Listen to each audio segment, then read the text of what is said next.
Atos 27, a gente vai ler o verso 38, e eu quero falar hoje sobre o que não levar para 2018. O que é que a gente não deve trazer para o novo ano? Atos 27, verso 38.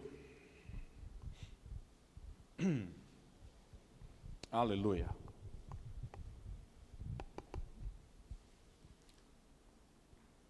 Todos juntos?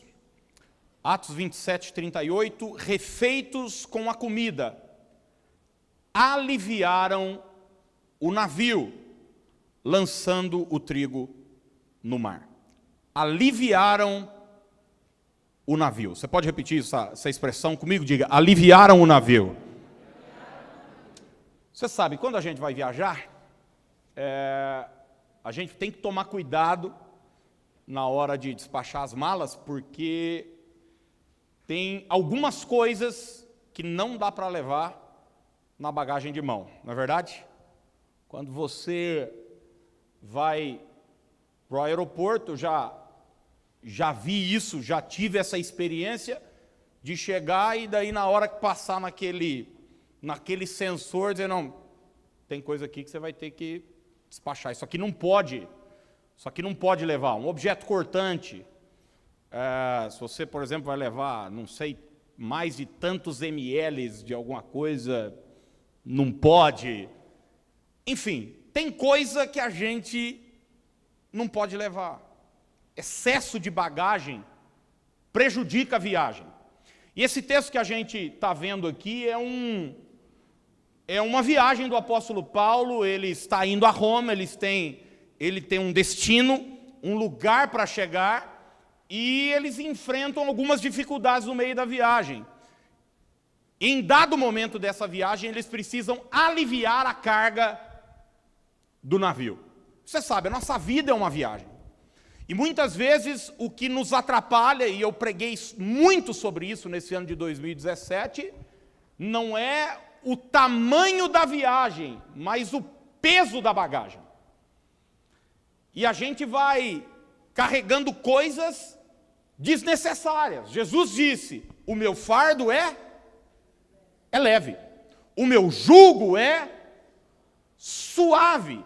Muitas vezes temos uma ideia equivocada de que servir a Deus, de que estar numa igreja, de que viver o evangelho plenamente precisa ser algo ruim. Eu gosto de dar o exemplo de que uma vez minha filha conversava com minha esposa na entrada da escola. A gente, na verdade, estava saindo da escola e a Fernanda falou assim para a mãe, mãe, fulana, uma funcionária da escola, ela é crente, ela é cristã, vai numa igreja evangélica. A Dani falou, é mesmo, tal? Eu falei, Fernanda, como é que você sabe? Ela falou, pai, é a cara dela. Ela tem cara de crente, ela tem uma cara de tristeza. Quem aqui sabe do que eu estou falando? Quem aqui sabe? Uma cara de que a vida é ruim. Uma cara de que a vida é pesada. Está aí a razão porque algumas pessoas não acreditam que eu sou crente, né? Porque eu não tenho cara de tristeza não, tá doido? E eu queria hoje falar com você sobre essa viagem que a gente tem nesse ano de 2018, sobre algumas coisas desnecessárias para essa viagem, coisas que a gente não deve trazer, talvez até o final de 2017, e quem sabe até no comecinho desse ano de 2018, você está com a bagagem, uma mala pesada. E eu gostaria hoje de, em nome de Jesus, fazer desse altar um lugar de alívio, de renovo, de restauração para a sua vida, para que você saia daqui com uma viagem extraordinária, em nome de Jesus. Primeira coisa que a gente não deve trazer para o novo ano são falsas expectativas. Repita isso comigo, diga, falsas expectativas. O que são falsas expectativas? Se eu pudesse dar uma definição pessoal para a falsa expectativa, eu diria que falsa expectativa é uma fé, mas não uma fé positiva. Uma fé dessas que a gente deve ter. Afinal de contas, a fé também é uma expectativa. Você vai ver Hebreus capítulo 11, você vai ver que fé tem a ver com algo que eu espero, com algo que eu aguardo. Mas ao contrário dessa fé de Hebreus 11, que é uma fé positiva, que é uma fé em algo real, a falsa expectativa é uma fé na mentira.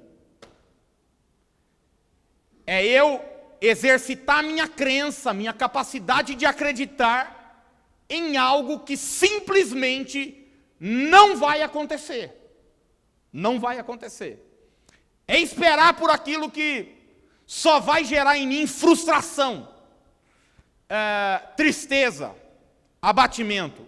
E a falsa expectativa, ela é a mãe de todas as frustrações. A gente tem visto, infelizmente, um tanto de gente frustrada, abatida, por um simples fato: acreditar numa mentira.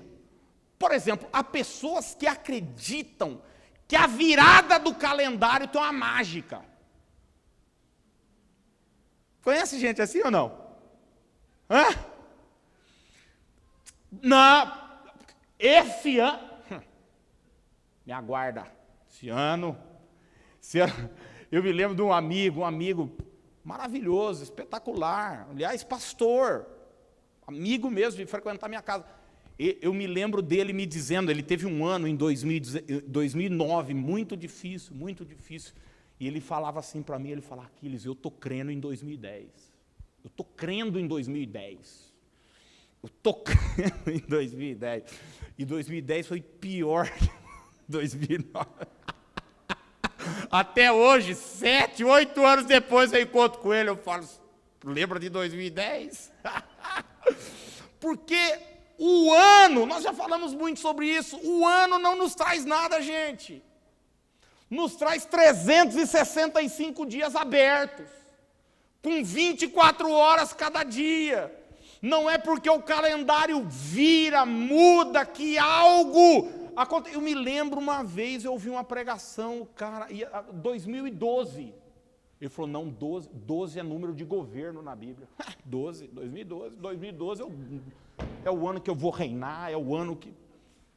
Gente, vamos parar de ser criança? Vamos parar de ficar gerando expectativa numa mentira, em algo que vai gerar frustração. As coisas não acontecem por causa de uma mágica, por causa de uma numerologia. As coisas acontecem por outros fatores. Por outros fatores. Você já viu, por exemplo, pessoas que vão para um casamento com uma falsa expectativa? Casais. A gente teve o nosso retiro de casais agora em outubro, né? E eu falei um pouco sobre isso. Quantos casamentos acabam, às vezes, já no início? Porque homens e mulheres vão para a relação com o quê? Uma falsa expectativa. Eu não sei se assiste muita novela, muito filme de príncipe, de princesa, de coisa. Às vezes a gente vê esses filmes, né, gente? Vamos jogar rasgar o verbo aqui. O casal acorda e já começa a se pegar. Eu falo: gente, esse povo não escova dente, não, quando acorda? Se eu fizer um negócio desse, eu vomito, já cedo na cama. Esse povo não... É uma pega... Então o cara vai com aquela cabeça adolescente para uma relação, achando que vai ser... Não, ou vai esperando a mãe. Só que sua esposa não é sua mãe, sua esposa não é a moça que se assistia nos filmes quando você era criança, adolescente. Ela não é isso. Ela é uma mulher que tem vontade, que tem ciclo menstrual, que tem TPM, que tem variação de humor. Vamos parar por aqui. E o senhor também não é essa belezura toda que o senhor acha também. Mas muitos casamentos acabam simplesmente porque as pessoas vão para uma relação esperando uma coisa que a relação não tem para dar, não tem para apresentar. Eu já vi gente começar um próprio negócio e se frustrar Por causa de uma falsa expectativa. Eu já vi gente dizer o seguinte, eu quero parar de ser empregado para ser patrão, porque, cara, empregado trabalha muito. Bom é ser patrão. Quem já ouviu isso, gente? É uma beleza ser patrão. Daí ele na cabeça dele é o seguinte, ele ganha uma rescisão, ele emprega o capital, bota um povo para trabalhar, e ele passa no final do dia só para pegar o caixa, o dinheiro. Já viu isso ou não? E daí o que acontece com a pessoa? Se frustra. E daí o que ela fala? Ela vem para a igreja e diz, pastor, não sei o que está acontecendo, vocês fizeram trabalho de macumbaria para mim, feitiçaria. Não fizeram trabalho, não fizeram nada.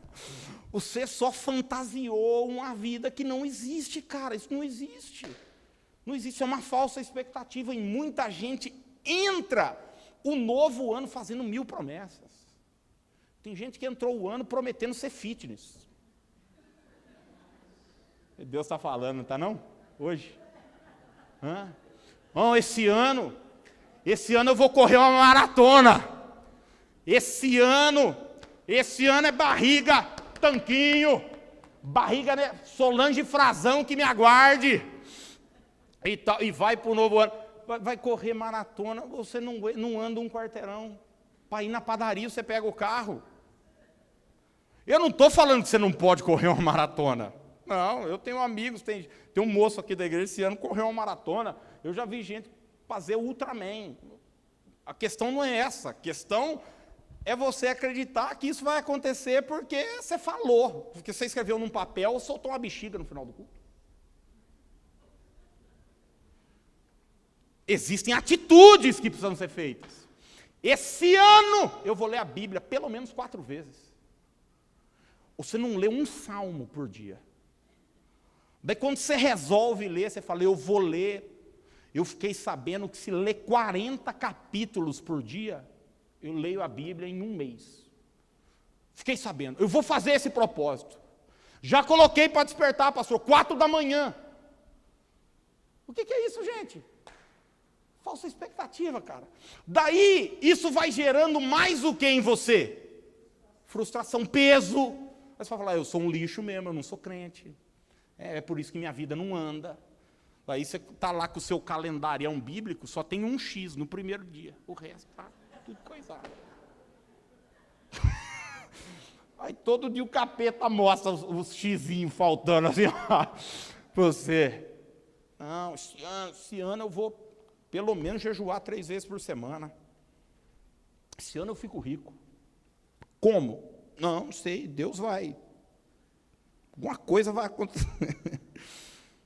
Cuidado para não trazer para esse próximo ano esse espírito infantil. Porque falsa expectativa é sintoma de imaturidade, de infantilidade, de não querer encarar a vida como, de fato, ela é. Você se lembra de Naamã? Naamã, ele tinha uma falsa expectativa. Ele achou que ia chegar na casa de Eliseu e que Eliseu ia fazer o quê? Ele falou, eu pensava que ele ia se colocar diante de mim, colocar a mão no local da enfermidade, a cabeça dele, que alguém ia tocar um leproso, e tocar a lepra ainda, isso era proibido. Ele falou, não, ele se achava o bambambam. Ele falou, não, eu pensava que ele ia fazer isso, ele ia invocar o Deus dele e eu ia ser purificado. Mas Eliseu nem atende ele. Vai mergulhar no rio 7 vezes. Sua cura vai ser processual, não vai ser instantânea, de uma hora para outra. Vai ter que trabalhar no seu orgulho, no seu ego, nas suas ideias melhores do que a de Deus. Porque orgulho nem sempre é essa ideia que a gente tem de alguém com o nariz empinado. O orgulho é quando a gente tem uma ideia melhor que a de Deus. A gente acha que sabe mais do que Deus. Isso é uma falsa expectativa. E enquanto Naamã não venceu isso, né? Lembra-se dos seus servos que chegaram para ele e falaram o quê? Poxa, se ele tivesse pedido para você alguma coisa difícil, você não faria, ele estava disposto, aliás, ele levou dinheiro para dar. Uma fortuna, ouro, prata, roupas. para esse ano de 2018, deixa para trás toda e qualquer falsa expectativa. Quem entendeu, diga amém. Amém. Segundo lugar, sabe, é o conhecimento da verdade que liberta, tá bom, gente? Tá bom? Às vezes, eu já conheci gente que prefere, às vezes, receber uma mentira para continuar. Sabe, o Fantástico Mundo de Bob? Quem já assistiu? Tem gente, o Mundo da Lua, tinha o Mundo da Lua também. Tem gente que gosta de acreditar numa mentira. Gosta de acreditar numa lorota. Eu tenho uns endereços para dar para você, mas eu não vou dar, não. Vamos lá. Segundo lugar, segunda coisa que você não deve levar para 2018, negativismo. Repita isso comigo, diga negativismo. Se falsa expectativa é a fé numa mentira, negativismo é a fé na derrota, mesmo. Também é fé. Também é uma crença. Também é acreditar. É aquela pessoa que ela está sempre acreditando, mas está sempre acreditando no quê? No pior. Que vai dar errado. Que as coisas não vão dar certo. É o adepto da lei de Murphy. Conhece a lei de Murphy, não? Se algo for dar errado, vai dar. Da pior maneira possível e no pior momento possível. É aquela pessoa que diz, meu pão sempre cai com a manteiga para baixo. Se eu ganhar um anão no sorteio, ele cresce. Cara, conhece gente assim, não? Cara, eu tenho um amigo, pastor. Ele diz o seguinte para mim, quando alguma coisa boa acontece na vida dele, ele fala, cara, estou até com medo do que vem por aí. Eu falo, mas por quê? Ele fala, sempre que acontece uma coisa boa, depois acontece uma coisa ruim. Ai, meu Deus do céu, o que é isso, gente? Negativismo. Gente que resolveu olhar a vida em preto e branco.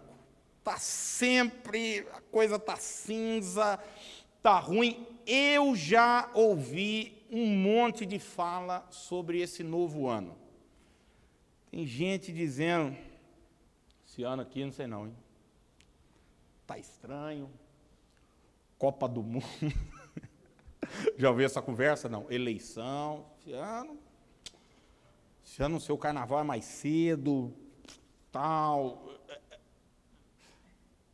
Sua fé, quer dizer que ano que tem Copa do Mundo, então Deus não te abençoa. Então, ano eleitoral, sua vida está na mão mesmo do calendário eleitoral do país. De 2 em 2 anos, esquece para você. Negativismo. Está sempre acreditando que as coisas vão dar errado. E você sabe, você vai colher o resultado da sua fé. Se você acredita que vai dar errado, certamente vai dar. E eu conheço uns que quando dão errado, eles ficam felizes. Eles dizem, falei. Sabia, eu já sabia disso. Mas não deu porque ia acontecer, deu porque ele se predispôs a isso, falou isso, agiu de acordo com isso, quando na verdade a gente tem que ter uma fé positiva. Acreditar, vai dar certo, saia de casa todo dia, acreditando. Pode parecer loucura, gente, mas todo dia antes de botar o pé no chão, eu estou sentado ainda no colchão, eu converso comigo mesmo. Como é que eu vou sair daqui hoje? Como é que eu vou... Porque essa é uma decisão minha. Sim ou não? Quem entende o que eu estou querendo dizer? Será que eu vou sair daqui hoje? Porque quando você sai negativo, daí você vai tomar banho, queimou resistência. Você fala aí, ó. É normal, queima, resistência queima. Queima ou não queima? Ou só a minha em casa queima? Mas quando você está negativo, você fala, será que não é um sinal? Ai, meu Deus. Ai, meu Deus do céu. Daí o papel higiênico, coisa, acaba. Aí não tem toalha. E a sua vida vai virando um inferno. Alguém te fechou no trânsito. Mas todo dia alguém fecha a gente no trânsito. Daí você pegou o sinal vermelho. Você fala aí, as portas estão fechadas para mim. Ai, meu Deus. Ai, meu Deus. Você acha que não, mas tem gente assim, cara. Tem gente sofrendo por causa disso.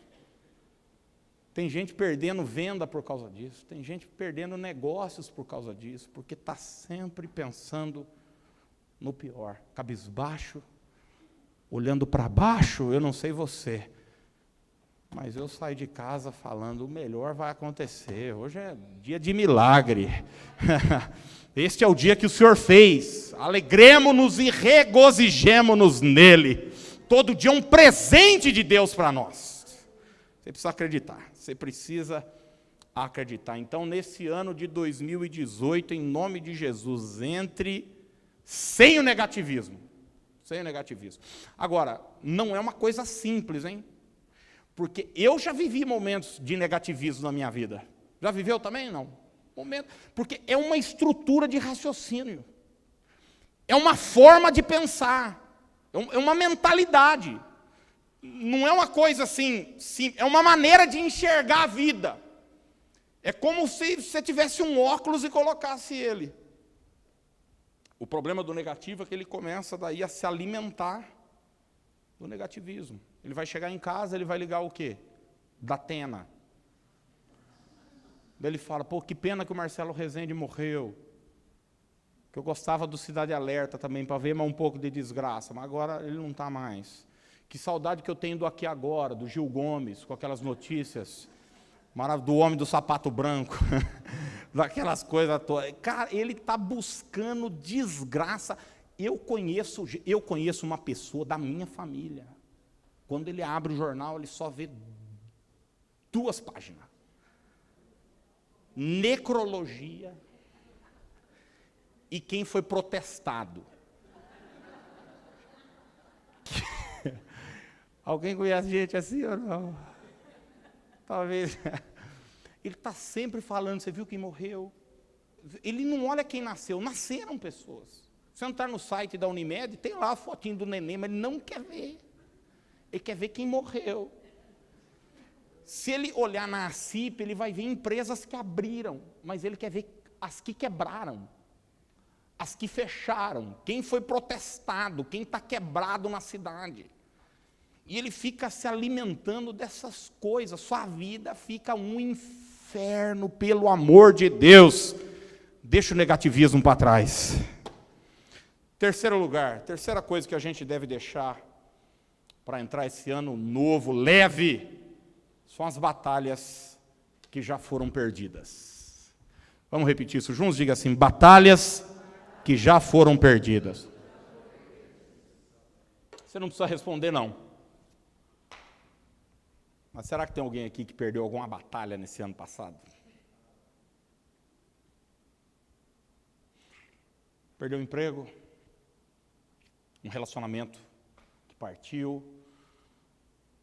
Um negócio que você ia fechar não deu certo? Uma amizade que era importante foi embora?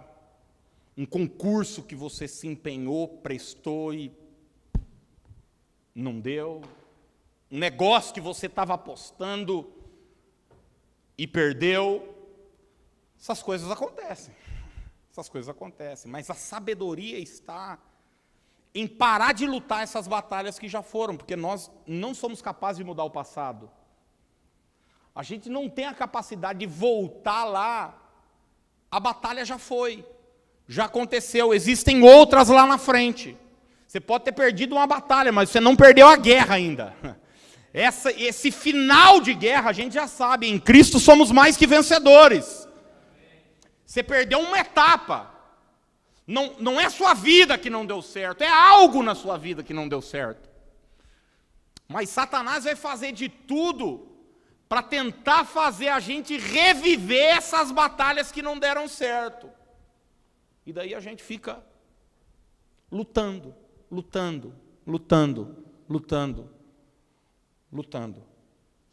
eu dizer uma coisa para você. Eu por muitos anos, por exemplo, eu lutei contra o divórcio dos meus pais. Meus pais se divorciaram, tinha 8 anos de idade. E eu achava aquilo injusto, eu achava que não era certo comigo, que eu não tinha feito nada para aquilo acontecer comigo, que os meus amigos eram mais felizes que eu, e eu estava na igreja, e eu orava, e eu jejuava, e eu buscava Deus, e papapá, e não aconteceu. Separaram. Deu certo. Mas a minha vida ficou um inferno enquanto eu continuei lutando aquela batalha. Eu já tinha perdido. Aqueles, tá, mas você entregou os pontos. Eu como pastor, gente, eu já atendi mulheres. Eu nunca me esqueço, uma senhora, eu atendi ela no dia que ela descobriu que o marido estava tendo um caso com a outra pessoa. Aí, obviamente, ela desmoronou, isso faz muitos anos, e a gente conversou, bateu papo, eu fui orar. Chegou um momento em que o cara já estava morando, queria o divórcio, já entrou com a papelada, que eu precisei dizer, dona, vamos embora, vamos para frente, para frente. Anos se passaram. Mais de 8 anos se passaram, eu encontro ela fala para mim, e aí? Já assinou o divórcio, o cara está morando com outra mulher, já tem até filho, está com outra família, foi uma batalha que ela perdeu. E talvez existam coisas na sua vida que nesse ano passado não deram certo. Bola para frente, seja capaz de virar a página. Seja capaz de dar um passo à frente e de acreditar, não deu certo aqui, dará certo lá na frente. Não deu certo esse negócio, o próximo vai dar. Não deu certo esse concurso, o próximo vai dar. Eu não sei o que vai acontecer, mas eu não vou viver me remoendo por uma batalha que eu perdi. Eu me lembro, quando eu era menino, lá em Barbacena, não, aqui mesmo em Piracicaba, eu namorava uma moça e eu gostava muito dela, e ela também gostava muito de mim, obviamente, mas um dia no final do culto, eu falei, eu não sei porquê, eu encasquetei, eu falei, essa menina vai largar de mim hoje. Já teve um negócio desse ou não? Largou. O problema era o seguinte, na semana, ela tinha me pedido, Aquiles, você podia comprar para mim uma aliança de compromisso. O trouxa foi lá e fez o quê? Fui na galeria, paguei R$15. Você achou que ia ser aonde? Na Tiffany? Na Vivara? Tá doido? Foi ali na galeria, ali mesmo, ali na galeria aqui, da praça. 15, tá bom, né? Aquelas que lava, depois fica preta, depois de um mês fica preta. E estava lá eu, a besta com a aliança. Aí largou. Falei, então, a gente precisa conversar. Eu era moleque, menino, adolescente. Falei, é mesmo? Bora, vamos falar. Então, estou assim, meio confusa. Falei, tomei. Aquele acordo, né? Quem é que nunca fez um acordo desse? Aí eu falei, beleza. Tranquilo, tem que seguir a vida. Aí eu me lembro que na frente da igreja, ela me largou na igreja. Olha que pessoa bíblica, né? Na casa de Deus mesmo. Eu lembro que na frente da igreja tinha um terreno baldio. Eu estava saindo, tinha acabado de largar de mim. Eu estava saindo, eu peguei a aliança, eu fiz assim, ó. Joguei no terreno. Montei no carro e fui embora. Ou fui a pé, não lembro, peguei uma carona, porque eu era moleque. Fica tranquilo que esse anel aí é da Avon, minha mulher pagou R$6 para mim, viu? Só fiz assim para marcar mesmo, assim, para você nunca esquecer disso. Fica tranquilo, alguém fala, nossa, meu Deus do céu, o anel do pastor. Não, isso é pior do que o que eu dei para a menina lá. Eu acho que é por isso que ela largou de mim. Isso foi a Dani que me deu, uma bênção. Mas é uma batalha que você perdeu. Então, cara, tem que seguir a vida. Talvez ficar remoendo 2017 não seja um bom negócio. Dá o próximo passo em nome de Jesus. Essas batalhas, elas vão só nos trazer dor e impedir o nosso progresso. Quarto lugar, quarta coisa que a gente não deve levar para 2018, não deve trazer para esse novo ano, a prática do pecado. Repita comigo, diga, prática do pecado. Deus nos chamou para santidade. Você pode repetir isso comigo? Diga, Deus me chamou para santidade. Hebreus diz, segui a paz com todos e a santificação. Sem a santificação, ninguém verá o Senhor. Ninguém verá o Senhor. O ingresso, o passaporte para você ver a Deus é uma vida reta, é uma vida santa, é uma vida limpa, é uma vida longe do pecado. Pecado é uma catástrofe na nossa vida. O pecado nos afasta do Senhor. Agora, uma coisa é o pecado. É o pecado como uma atitude. Outra coisa é a prática do pecado. Você vai ver, por exemplo, o evangelista João, lá em 1ª, 2ª e 3ª João, nas suas epístolas, no final da Bíblia, ele fazer essa separação. Ele diz, aquele que diz que não peca é mentiroso. Mas esse mesmo João diz, porém aquele que vive pecando, não conhece a Deus. Não conhece a Deus. Porque uma coisa é você pecar, outra coisa é fazer disso um estilo de vida. Você não vai ver a Bíblia dizer que quem mentiu vai para o inferno, mas você vai ver a Bíblia dizer que os mentirosos não herdarão o reino dos céus.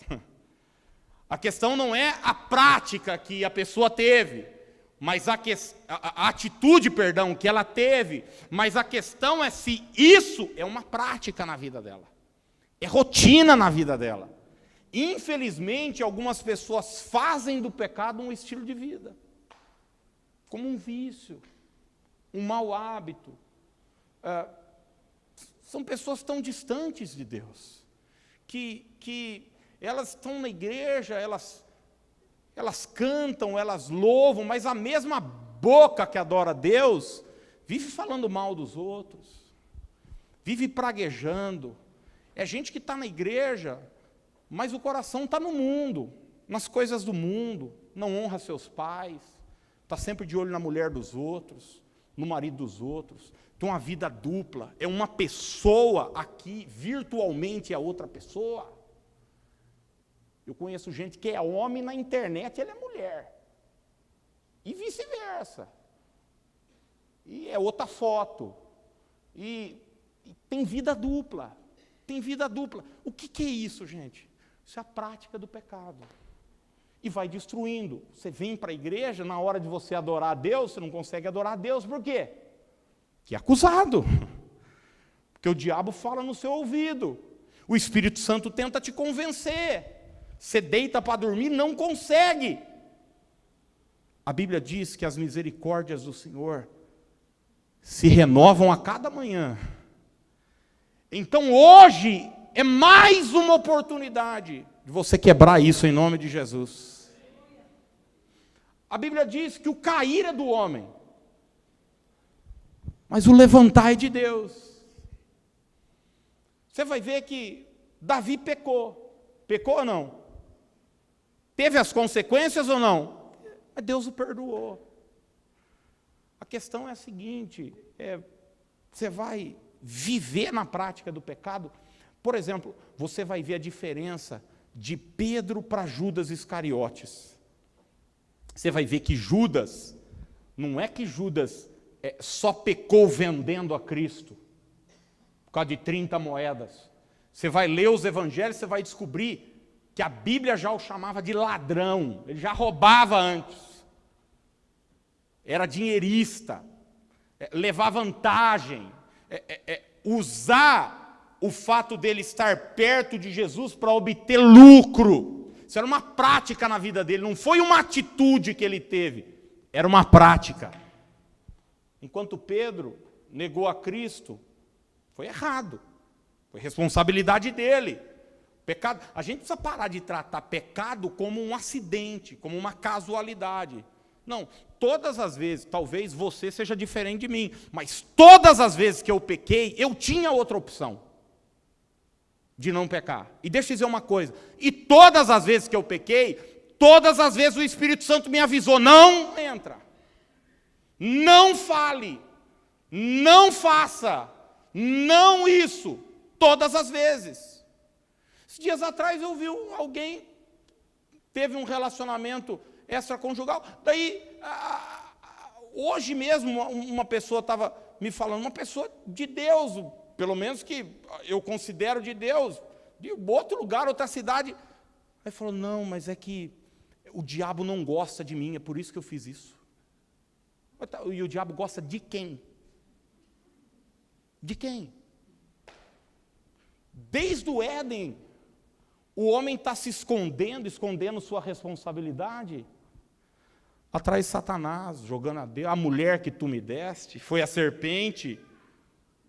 Então, em nome de Jesus, para esse ano de 2018, entre com as suas vestes brancas.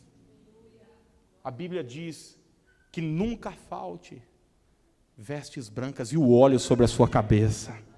Vida de santidade, presença do Espírito Santo. A gente precisa disso, gente, para andar de cabeça erguida, para andar ereto, para olhar as pessoas nos olhos, para adorar a Deus com intrepidez, para viver sem culpa, para não ter condenação sobre a nossa vida, em nome de Jesus.